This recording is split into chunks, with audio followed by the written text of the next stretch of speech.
Susah sekali sekarang, nak cari kerja pun susah. Untung sekarang pihak itu buat lah gitulah ginilah. Apalah punya lagu ini, nak cari kerja, nak beri makan anak bini, nasib baik berkahwin dengan wanita yang tepat.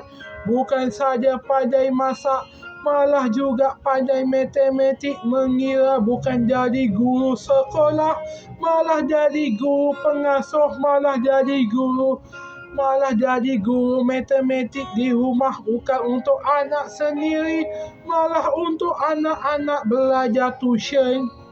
Memang ibu terbaik, isteri terbaik, memang isteri idamanku. Semoga satu hari ku dapat juga yang sama macam sahabatku itu. Juga pandai mengajar walaupun bukan guru sekolah menengah atau sekolah rendah. Malah cuba jadi guru perumahan sahaja.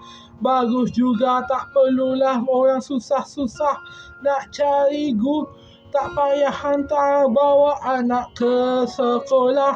Ini pula dah ada tadika depan rumah. Pandai matematik, pandai mengasuh, pandai mengira kewangan. Memang isteri idaman setiap lelaki. Malah ku kahwin dengan dapakah. Kesiannya kesian. Tak tahulah nasib.